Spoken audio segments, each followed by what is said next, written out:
Dios, gracias por la música. Qué talento que tenemos aquí. Bien, muchas gracias. Y las palabras de esas canciones de adoración, por ejemplo, un amor sin condición, que el amor de Dios sin condición, o como el segundo canción era Praise the one who paid my debt, in English. Pero estas palabras están muy fuertes y gracias por la música. Esa es una gran bendición que tenemos. Antes de orar por la ofrenda, vamos a hablar, próxima semana vamos a tener una barbecue, una parrilla, y también vamos a hacer una inversión en un toldo. Para cuando viene la lluvia, pero un toldo. Aparte de la ofrenda de hoy, vamos a usar por la próxima semana, y también próxima semana vamos a tener Santa Cena. Vamos a después, mucho tiempo después.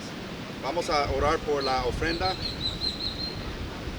Dios, gracias por este día y gracias por su amor sin condición. Gracias por todas las bendiciones que tenemos todos los días. Gracias porque tenemos una iglesia para todos. Gracias por esta bendición. Gracias por familia y salud. Oramos por los líderes, oramos por la gente de la iglesia y oramos por el mensaje de hoy porque somos pecadores y tenemos el sacrificio de Jesús. Con este sacrificio los pecados están perdonados. Y gracias por el mensaje de hoy de Dennis y oramos por él que esta semana que también podemos poner este mensaje en aplicación en las vidas de nosotros. Gracias por Jesús y el sacrificio que hace en la cruz para nosotros, porque con este sacrificio tenemos esperanza. En el nombre de Jesús. Amén. Okay. Anuncios. Yo, can you hear me back there? Okay. Anuncios. Si tenemos muchos estudios de Biblia en la semana. Si alguien aquí no está estudiando la Biblia entre la semana, hay muchas oportunidades. Por ejemplo, en Parrita tenemos un grupo de jóvenes. ¿Qué día están estudiando ustedes? En jueves. Si vive en Parrita, puede estudiar. Lunes. Oh, es que tengo agua. Okay, lunes en Parrita puede estudiar. Martes en la casa de nosotros, que está en la mansión aquí. Y sí, hay todos los días hay un estudio bíblico. También hay una clase en viernes que está empezando. Este viernes pasado tenemos introducción, pero ya hay oportunidad. Si alguien quiere estudiar Nuevo Testamento, Dennis está enseñando viernes a las 7 y es por Zoom. No necesita ir de Parrita, puede conectar por Zoom. Y ¿cuáles son las otras noticias?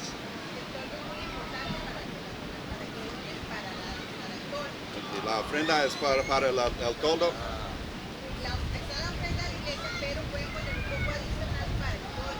A little bit more for the tent. Okay, and don't forget the barbecue next week. Afterwards, bring your surfboards, bring a rake, bring some barbecue, bring some meat. So, I'm gonna pass around the coconut for the offering, so it'll go around through here. So, this is called a coconut in Esterios. Bienvenidos, gracias por estar una vez más acá. Qué bendición poder venir a adorar a Dios, cantar y escuchar la palabra en un lugar como este. Definitivamente, por más edificio, por más facilidades, por más todo que podamos hacer, nada se compara con la creación de Dios. Esto me recuerda más la forma en cómo Jesús enseñó a sus discípulos. Por lo general el tiempo que Jesús pasó con discípulos no lo pasó tal vez en la sinagoga o en algún otro templo o edificio, sino que lo pasó a la orilla del lago. lo pasó a la orilla del mar. Muchas veces los ejemplos que Jesús daban eran ejemplos textuales. Cuando hablaban, mira la higuera, tenían una higuera a la par, o sea, era todo muy textual, muy propio del lugar. Entonces, lindísimo poder estar en este edificio hoy. Bueno, vamos a seguir con la serie que empezamos la semana pasada, y esta serie se llama Todo o Nada. Todo o Nada. Hay algo que sucede cuando uno, ¿a cuánto le gusta surfear o han visto alguna vez surfear? ¿Verdad? Algo que yo noté una vez, a mí me tocó, tuve la oportunidad de surfear en Hawái, ¿verdad? En Pipeline. Y algo que noté y me recuerdo que me dijeron es, si usted rema por una ola, asegúrese de tirarse, aunque sea de cabeza, pero tírese. Porque si usted se hace para atrás, no le dan más olas, se le meten en todas. En otras palabras es, tírese aunque sea de cabeza. No reme una ola y se eche para atrás.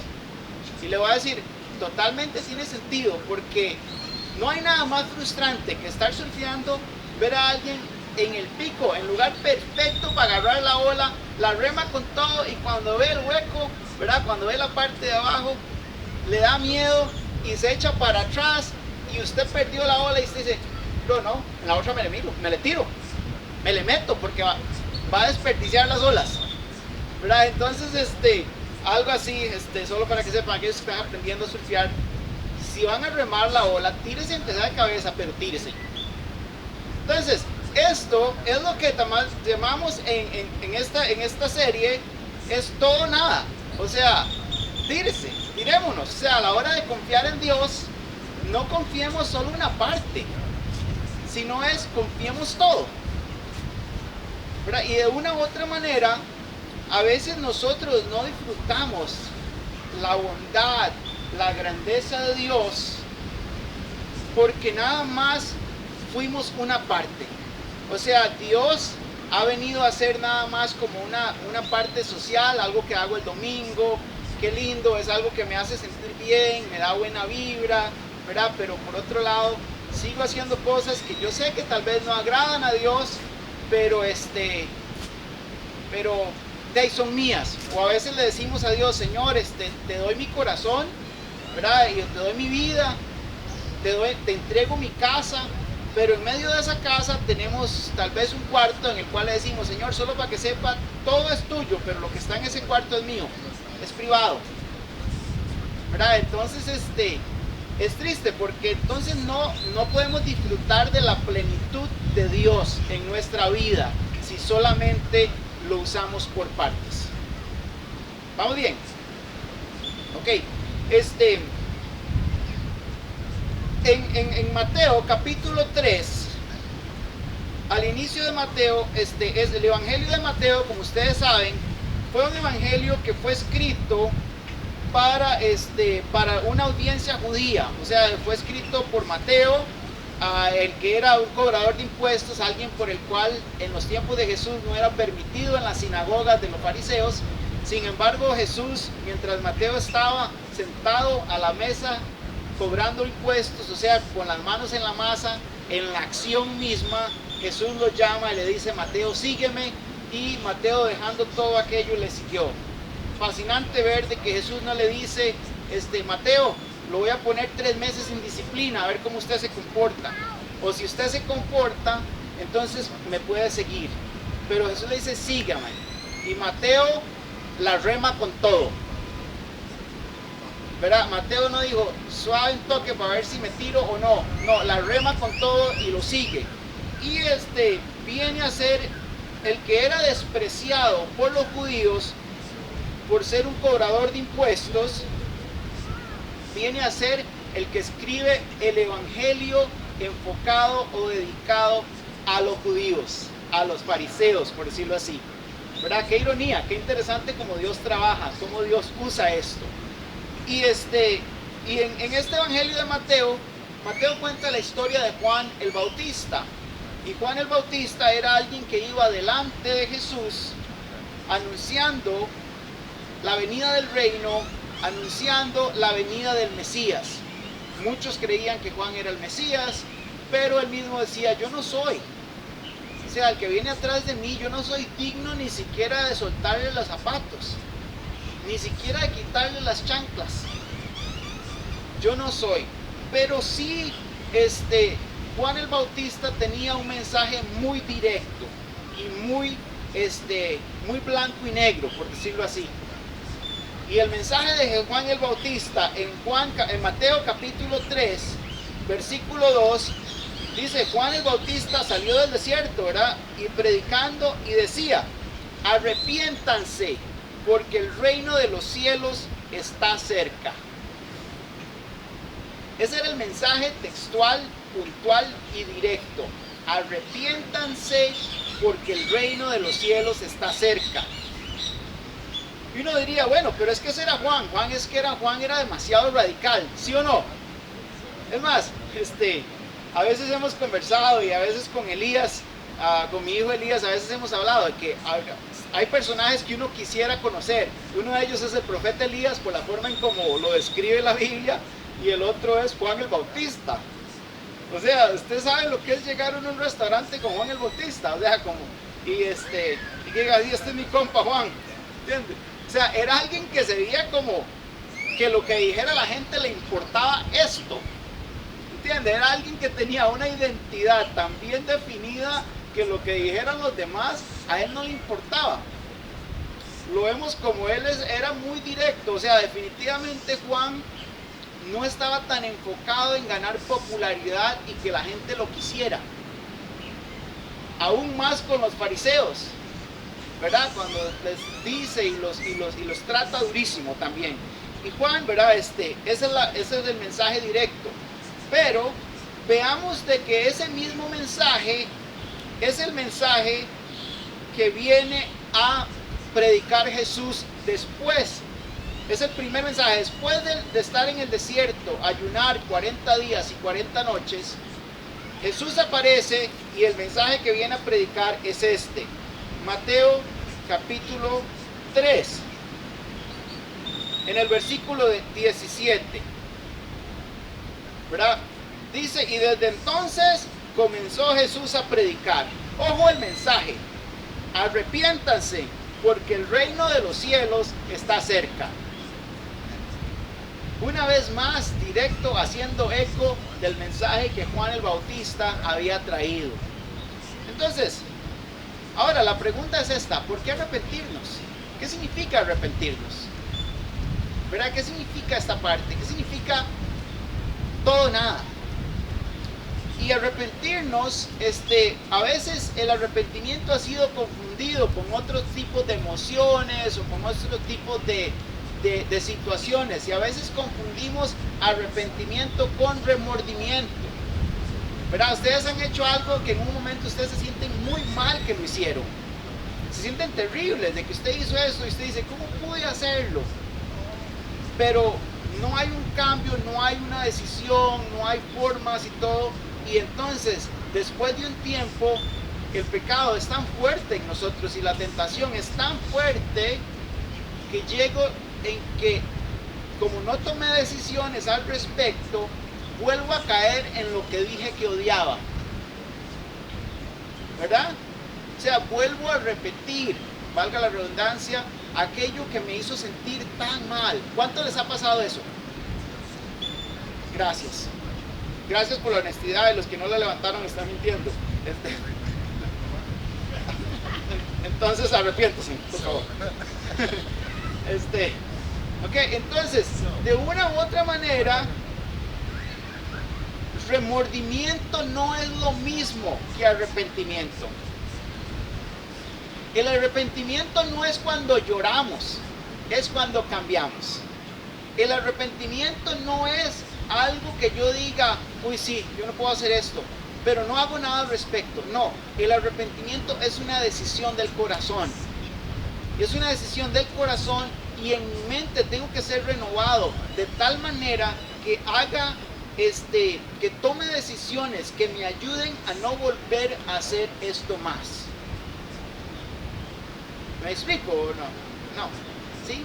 ¿Entiende? O sea, si usted hemos dicho hasta algunas veces, digamos, si yo como adolescente, ¿verdad? Ustedes como jóvenes tienen dificultad de mantenerse sexualmente puros con su novia o su novio, ¿verdad? No nos pongamos en situaciones que nos van a hacer pecar, ¿verdad? O sea, no nos vayamos a ver la luna solos, ¿verdad? Con vino y galletas y en el carro solos, o sea, ¿por qué? Porque después dices que el diablo me tentó. No, no me tentó, yo me puse. ¿Entienden? ¿Verdad? Y como yo digo, si usted tiene problemas, digamos, en esta parte, si usted tiene problemas con el consumo de algún tipo de droga, asegúrese también de que, si usted sabe que le hace daño, asegúrese de no ponernos en esa situación, de tomar decisiones que nos ayuden a no caer en esto. ¿Vamos entendiendo? Yo quiero que entiendan, no estoy juzgando, porque esto me aplica a mí. Yo tengo que tomar decisiones. Yo sé cuáles son mis debilidades. Y yo sé que si yo me descuido, el enemigo no tiene misericordia. ¿Vamos bien? Entonces, arrepentirse significa un cambio de actitud, ¿verdad? Por quererlo. Es una convicción en el corazón y es un cambio en la actitud y en la mente de decir, esto no me puede seguir pasando. Tengo que cambiar. Ahora, esta parte yo lo decía porque si nosotros no enfocamos, si nosotros no cambiamos, si nosotros no nos entregamos a Dios completo, si no remamos la ola, aunque sea de cabeza, nos perdemos del milagro que Dios puede hacer en nosotros. Nos perdemos de la misericordia completa de Dios en nuestra vida también. De una u otra forma, yo creo que todos nosotros hemos llegado a un momento donde hemos sido confrontados con la palabra y hemos sido confrontados por Dios en nuestro corazón. Y cuando somos confrontados por Dios, tenemos dos decisiones. Solo hay dos opciones. Una es decir, wow, esto es muy difícil, ¿cómo cuesta? Yo no creo que estoy listo. Y la otra es, yo necesito ayuda y necesito cambiar. Entonces me entrego y me someto a Dios en esto. Igual, la idea es que tratamos a través de esta serie, para mí, es porque yo creo que cada día el mundo necesita mejores cristianos. ¿Verdad? Yo les hablaba la semana pasada, creo que el mundo más que nunca, hoy día, necesita mejores cristianos. Tenemos que ser diferentes, tenemos que vivir en santidad, tenemos que tratar de vivir en integridad. Y cuando digo vivir en santidad, no es que usted es santurrón, no es que usted no comete errores, pero usted es consciente de los errores que comete, usted es consciente de esto. Yo soy consciente de que yo fallo y necesito ayuda. Más bien, vivir en santidad significa vivir en una humildad, sabiendo de que si Dios no me sostiene, no soy nadie. Es guardarme para Dios, recordar que fui apartado para Dios. Necesitamos ser diferentes, no raros. Seguimos diciendo esto, hay demasiados cristianos bien raros. ¿Verdad? Y les ha pasado, ¿saben qué quiero decir, verdad? Ok, ahora, hay una historia que es fascinante y es la forma en cómo Jesús viene y confronta a una mujer, por decirlo así, que no estaba viviendo de la manera correcta. Pero vamos a ver la forma en cómo Jesús lo hace. Y yo quisiera que entendamos esto. En los evangelios, las veces que Jesús fue directo, grosero, muy cortante y tajante, nunca fue con un pecador. Siempre fue a alguien que decía conocer a Dios, pero no vivía de acuerdo. ¿Entienden? En este caso son los fariseos. Eran los fariseos que decían y obligaban al pueblo a hacer cosas, pero ellos no las estaban haciendo. Entonces, las formas en como vemos, Jesús los trata durísimo, pero a los pecadores siempre les habló con verdad y amor. Y yo quiero que entendamos esto también para nosotros. Tenemos que ser conscientes que verdad sin amor es legalismo. y es religiosidad. Pero amor sin verdad no es amor. Porque no cambiamos. Ocupamos gente, ocupamos personas, hermanos, hermanas que nos hablen la verdad en amor. Y lo vamos a ver, la historia está en Juan capítulo 3. Yo sé que esto es una historia bastante larga y yo no quisiera alargarme tantísimo, pero en Juan capítulo 4 está la historia. ¿Cuántos han escuchado la historia de la mujer, la mujer samaritana? ¿Verdad? Ok, la mujer samaritana. La historia de la mujer samaritana aparece en Juan capítulo 4.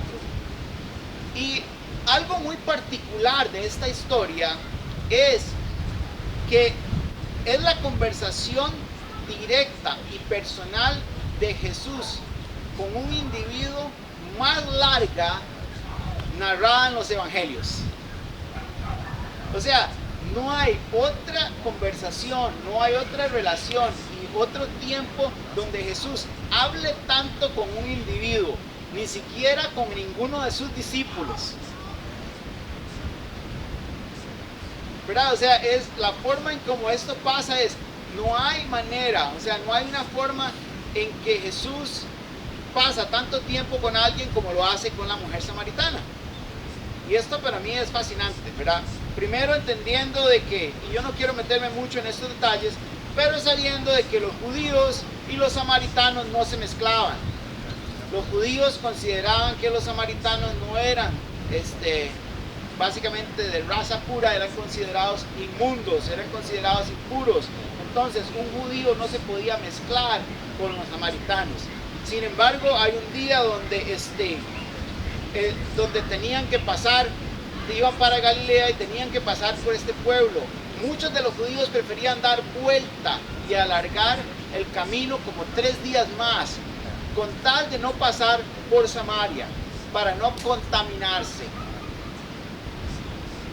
¿Verdad? Y sin embargo, ese día Jesús iba por ahí y empieza esta conversación. Entonces, vamos a leerla, está bien. Hoy vamos a ver mucho rato esto y bueno, vamos a leer bastante, pero es para que hagamos la historia y les aseguro que no los voy a tener aquí mucho tiempo. Capítulo 4 de Juan. Dice, Jesús se enteró de que los fariseos sabían que él estaba haciendo y bautizando más discípulos que Juan, aunque en realidad no era Jesús quien bautizaba, sino sus discípulos. Por eso se fue de Judea y volvió otra vez a Galilea. Como tenía que pasar por Samaria, llegó a un pueblo samaritano llamado Sicar, cerca del terreno que Jacob le había dado a su hijo José. Allí estaba el pozo de Jacob. Y Jesús, fatigado del camino, se sentó junto al pozo. Era cerca del mediodía. Sus discípulos habían ido al pueblo a comprar comida. En eso llegó a sacar agua una mujer de Samaria. Y Jesús le dijo, dame un poco de agua. Pero como los judíos no usan nada en común con los samaritanos, la mujer le respondió, ¿cómo se te ocurre pedirme agua si tú eres judío y yo soy samaritano? Si supieras lo que Dios puede dar y conocieras al que te está pidiendo agua, contestó Jesús, tú le habrías pedido a él agua y él te habría dado agua que da vida. Señor, ni siquiera tiene con qué sacar el agua y el pozo es muy hondo. ¿De dónde pues vas a sacar esa agua que da vida? ¿Acaso eres tú superior a nuestro padre Jacob, que nos dejó este pozo, del cual bebieron él, sus hijos y su ganado? Todo el que beba agua de este pozo volverá a tener sed, respondió Jesús. Pero el que beba agua de la que yo doy, no volverá a tener sed jamás, sino que dentro de él esa agua se convertirá en una manantial del que brotará vida eterna. Señor, dame de esa agua para que no vuelva a tener sed, ni siga viniendo aquí a sacarla. Ve a llamar a tu esposo y vuelve acá, le dijo Jesús. No tengo esposo, le respondió la mujer. Bien has dicho que no tienes esposo. Es cierto que has tenido 5 y el que ahora tienes no es tu esposo. En esto ha dicho verdad. Señor, me doy cuenta que tú eres profeta. Nuestros antepasados adoraron en este monte, pero ustedes los judíos dicen que ahora el lugar donde debemos adorar está en Jerusalén. Créeme, mujer, que se acerca la hora que ni en este monte ni en Jerusalén adorarán ustedes al Padre. Ahora pues adoran a lo que no conocen y nosotros adoramos lo que conocemos. Porque la salvación proviene de los judíos, pero se acerca la hora y ha llegado ya en que los verdaderos adoradores rendirán culto al Padre en espíritu y en verdad, porque así quiere el Padre que sean los que le adoren. Dios es espíritu y quienes lo adoran deben hacerlo en espíritu y en verdad. Sé que viene el Mesías, al que llaman el Cristo, respondió la mujer. Cuando Él venga, nos explicará todas las cosas. Ese soy yo, el que habla contigo, le dijo Jesús. Esta historia a mí siempre me llama tantísimo la atención, no por la forma en cómo Jesús trata con la mujer, no por la forma en que Jesús condena a alguien, sino la forma en cómo Jesús hace o revela el pecado de alguien, no para avergonzarla, sino para liberarla.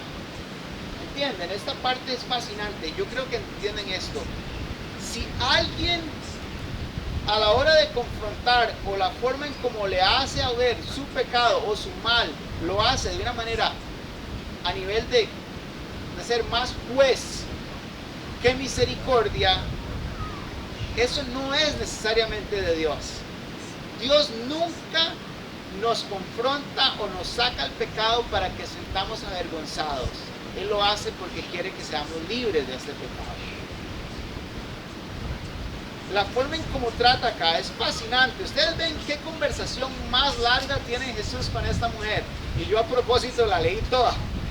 Porque igual es la conversación más larga que Jesús sostiene con cualquier individuo en todos los evangelios. Y lo hace con una mujer samaritana. Los samaritanos, de una u otra forma, bueno, para que entender un poquito el contexto, son de los que habían nacido, eran judíos, pero habían nacido durante el destierro. ¿Recuerdan? Entonces, como nacieron en una tierra que no era Jerusalén, entonces eran considerados no puros.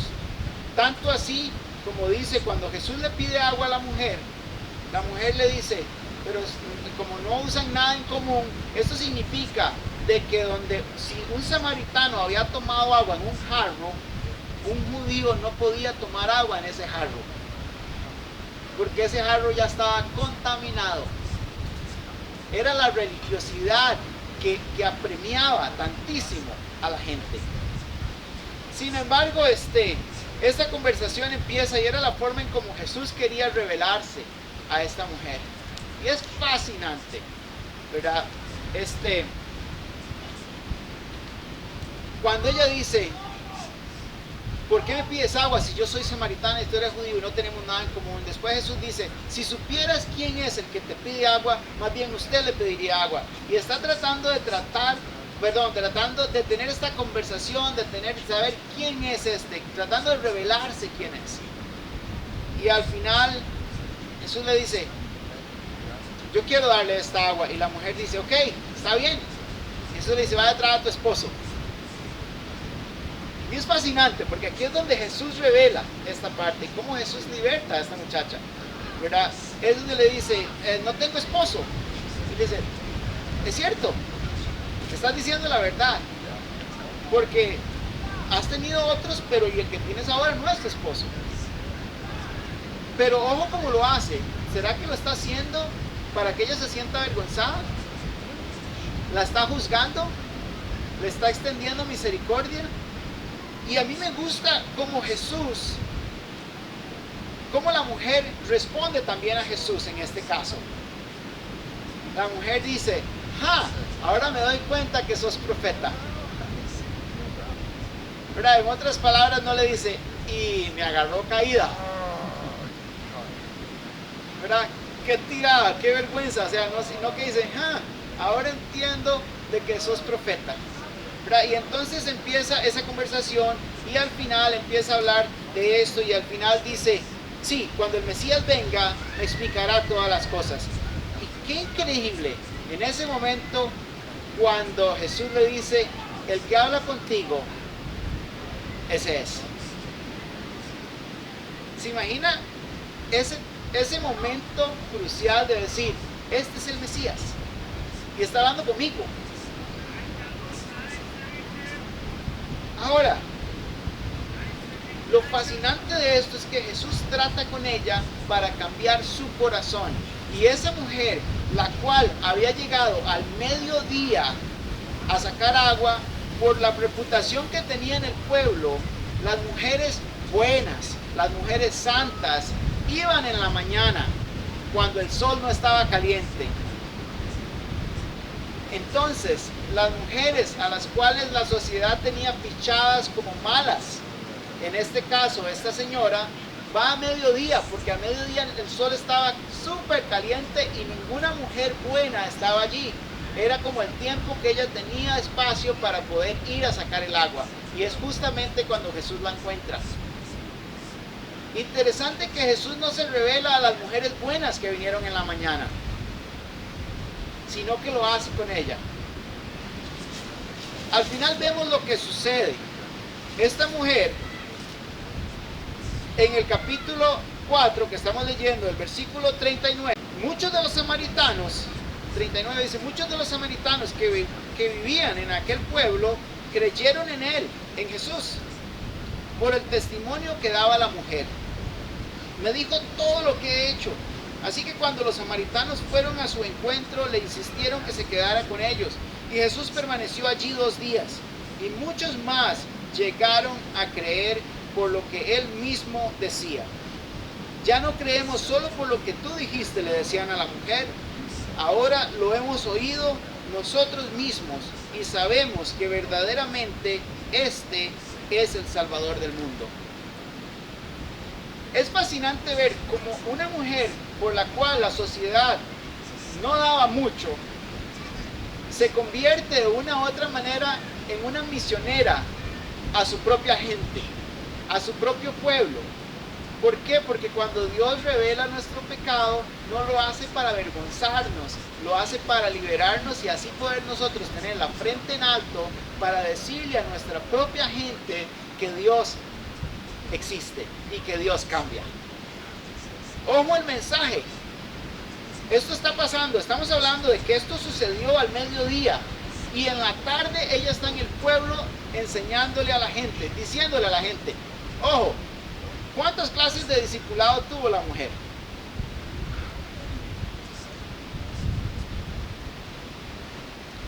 El encuentro con Jesús. O sea, es mejor estar con Jesús que muchas otras cosas. ¿Por qué? Tenemos que aprender y queremos aprender en cabeza. Pero si eso no se traduce realmente a nuestra relación personal con Cristo, simplemente nos volvemos cupones, ¿verdad? Con mucho conocimiento y poco corazón. Mucho conocimiento y poca pasión. Esta mujer, ¿cuál era el mensaje que tenía? No tenía un mensaje escatológico, no tenía un mensaje teológico gigante. No tenía un discurso increíble, sino, ¿cuál era su discurso? Mira, acaba de encontrarme un hombre que me dijo todo lo que yo he hecho. ¿No será este el Mesías? Eso es todo. ¿Sí o no? Que el mensaje es simple. Nosotros necesitamos apuntar gente a Jesús, no a nosotros. Y yo creo que ese es el problema. Muchas veces hemos hecho más discípulos de nosotros que de Jesús. Es apuntarlos a Jesús. ¿Verdad? La forma en cómo lo muestra, la forma en cómo lo dice es, no será este. Entonces, ¿qué es lo que hace esto? Que crea esa curiosidad en las personas de Samaria en venir a conocer a Jesús. No tanto en decirle a la mujer, cuéntenos más, sino es, queremos conocerlo. Si nosotros pudiéramos enseñar ese mensaje y decir, mira, la verdad es que yo era esto y esto pasó y Dios me cambió. La gente podría estar más interesada en conocer a Cristo porque ven algo distinto en nosotros.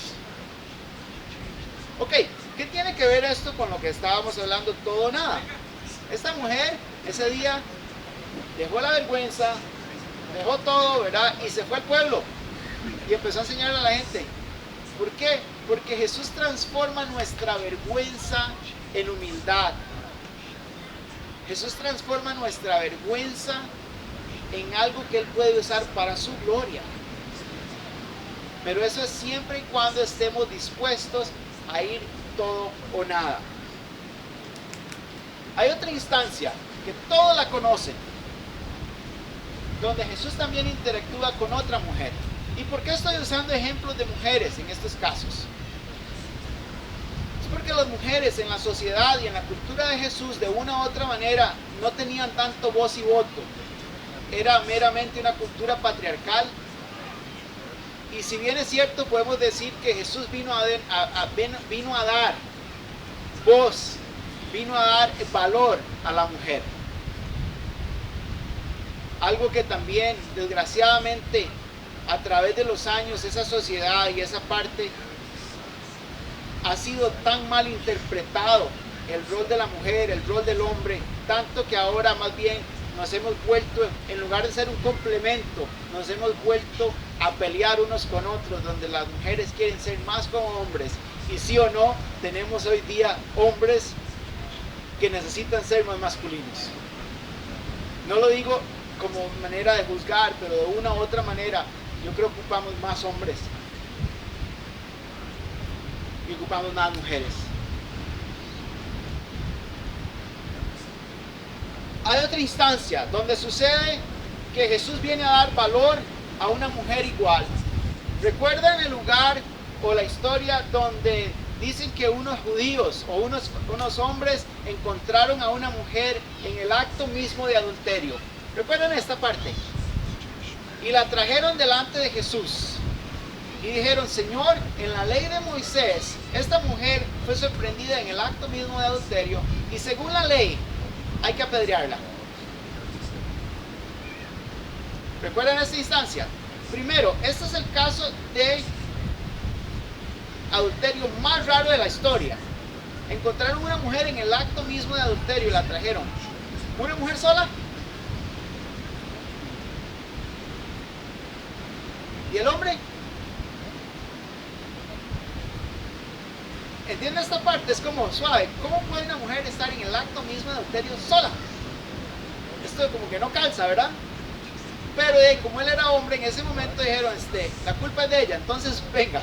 Y la traen, y está Jesús. Jesús ni siquiera levanta la mirada, sino que sigue escribiendo en la arena. Y él dice las siguientes palabras: el que esté libre de pecado, que tire la primera piedra. ¿Cuántos han escuchado esa expresión? Además, hasta los que no son cristianos la han escuchado. El que está libre de pecado, que tire la primera piedra. Y Jesús siguió escribiendo. No sabemos ni qué estaba escribiendo, si estaba haciendo dibujos, si estaba haciendo algún arte, no sabemos, pero sigue escribiendo con el dedo en la tierra. Después de un ratito levanta la mirada y está la mujer sola frente a él. Y dice: ¿dónde están los que te acusan? Dice: ninguno, todos se han ido. Y entonces Jesús le dice: yo tampoco te condeno. Vete y no peques más. Todo o nada. Ojo esto: misericordia y amor, verdad y amor juntos. Jesús le extiende misericordia y le extiende amor a esta mujer, ¿sí o no? Pero también le extiende verdad. O sea, no le dice vaya y siga lo mismo. Dice: vete y no peques más. Y esa es la forma en cómo Jesús trata con nosotros. En otra instancia, me recuerda a un paralítico que Jesús sana y después le dice: vete y no peques más, no vaya a ser que te suceda algo peor. De una u otra manera, cuando Jesús dice vete y no peques más, no está diciendo quiero que su vida sea aburrida, sino lo que estoy diciendo es no lo vuelva a hacer para que usted no tenga que sufrir más. Cuando Jesús nos da a nosotros una prohibición, por decirlo así, o algo que nos dice no lo vuelva a hacer, lo que está haciendo es guardándonos del dolor. ¿Entienden esa parte? Yo ahora que soy padre, lo entiendo un poquito más. ¿Cuántos de nosotros, los que estamos más viejos, ustedes, algunos son tan chiquitos que todavía no viven esto? Es más, puede que ustedes estén en la situación que nosotros estábamos antes. ¿Cuántos de ustedes antes estaban en la situación de que ustedes decían, mi tata, mi abuela no sabe nada? ¿Qué va a saber mi abuela si yo soy un bicho para esto? ¿Verdad? ¿Qué va a saber mi abuela? Y después uno dice, ahora uno dice, y mi abuela tenía razón. ¿Cuántos? Corazón que Dios todavía quiere que usted entregue, que quiere que yo entregue. Vayamos todo o nada. Remémosla con todo. Hay que quererla. Hay que quererla. O sea, cuando usted la rema, no reme nada más para hacer la pantomima. ¿Cuántos han hecho eso alguna vez? Yo he visto más de uno hacer aquí, mire, pero diciendo, no me lleve, por favor no me lleve, ¿verdad? En la ola. O sea, si usted va a hacer así, mejor siéntese, ¿verdad? Siéntese y alguien más que la agarre, la ola. Pero lo que estoy diciendo es esto, si la remamos, vayamos con todo. Porque Dios no quiere que nosotros la pasemos mal. Más bien Dios quiere que nosotros realmente podamos vivir en plenitud de todo. Oramos.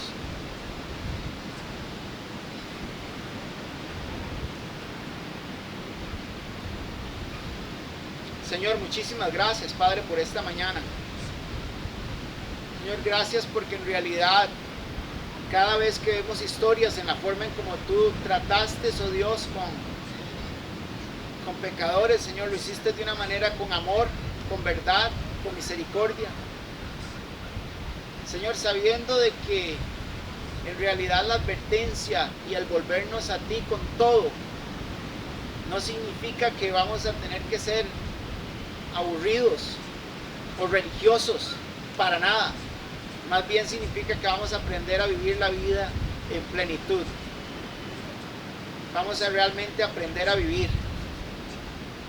Señor, y también ayúdanos a nosotros, los que hemos sido cristianos por años. Padre, si hay algo en nuestra vida que tal vez no te hemos rendido, que no te hemos entregado completamente, Señor, ayúdanos, Padre, para poder entregar esto.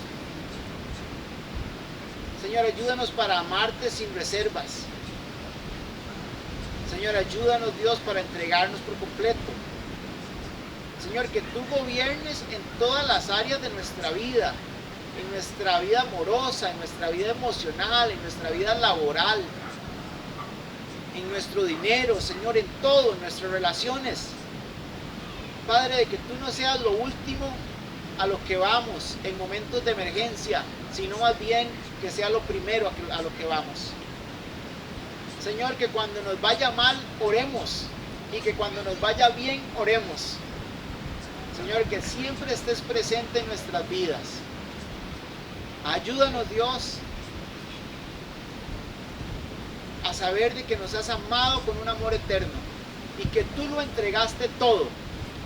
Señor, tú no fuiste hasta la mitad, Señor, que entregaste todo para que nosotros hoy podamos tener libertad. Ayúdanos, Dios, para poder vivir en esa libertad y no ser esclavos del pecado ya más. Ayúdanos a recordar de que el precio en la cruz es para que nosotros no vivamos como esclavos del pecado, sino como hijos tuyos. Todo esto, Padre, te lo pedimos en el nombre de Cristo Jesús. Amén. De veras que es mi oración que esta semana, donde quiera que vayan, donde quiera que vayamos, que Cristo esté presente en todo. que no sea algo a lo cual van si no tienen otra opción, sino que más bien sea la primera opción. Que Dios les bendiga, por favor, no sientan la prisa de tener que irse. La iglesia queda abierta toda la tarde, o si quieren quedarse acá y todo, pueden quedarse y compartir un ratito más. Que Dios les bendiga y muchísimas gracias a los que tienen que irse. Gracias por venir y los esperamos el próximo domingo a la misma hora. Vayan en la paz del Señor. Amén.